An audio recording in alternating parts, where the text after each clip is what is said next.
Hello সবাইকে, চলে এসেছি আজ আবারও একটা নতুন কেকের ভিডিও নিয়ে। সরি, কেক না, একটা চলো স্ট্যান্ড মেকিংয়ের ভিডিও নিয়ে চলে এলাম। তো তার জন্যই তোমাদের ফার্স্টে লাগবে একটা এরকম বোর্ড।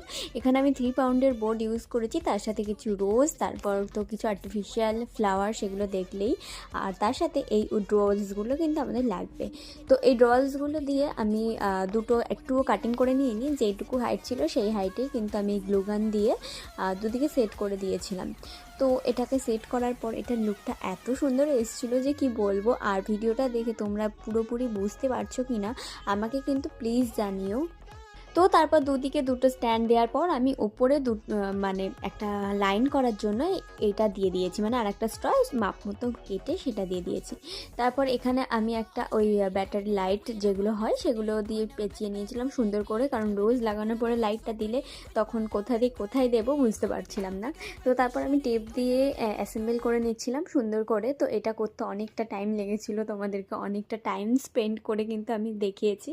তো যাই হোক, ভিডিওটা যদি ভালো লেগে থাকে তবে প্লিজ একটা কমেন্ট করে যেও। আর যদি আমার এরকম নতুনত্ব কেকের ভিডিও বা আরও নতুনত্ব জিনিসের ভিডিও যদি তোমাদের বানাতে চাও, দেখতে চাও, অবশ্যই কিন্তু আমাকে কমেন্টে জানিও।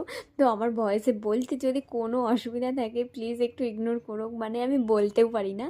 তো যাই হোক, তারপর এবার চলো রোজগুলো অ্যাসেম্বল করে নিই। এগুলো আমি গ্লুগানের সাহায্যে কিন্তু এক একটা করে প্রত্যেকটা বসিয়ে নিয়েছিলাম।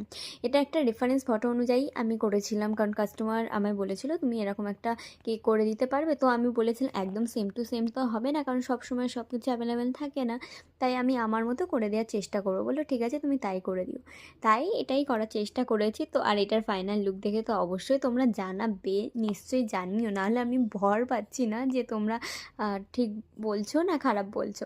তো যাই হোক, রোজগুলো আমি লাগিয়ে দিয়েছি, তার সাথে কিছু লিভ দিয়ে দিয়েছি, আর এই আর্টিফিশিয়াল এই কড়িগুলো দিয়ে দিয়েছিলাম। তো এটা করতে কিন্তু অনেকটা টাইম লেগেছে, কারণ এক একটা ফ্লাওয়ার কোথায় কোথায় অ্যাসেম্বল করলে বেশ দেখতে ভালো লাগবে সেইভাবে কিন্তু আমি প্রত্যেকটা জিনিস করেছিলাম।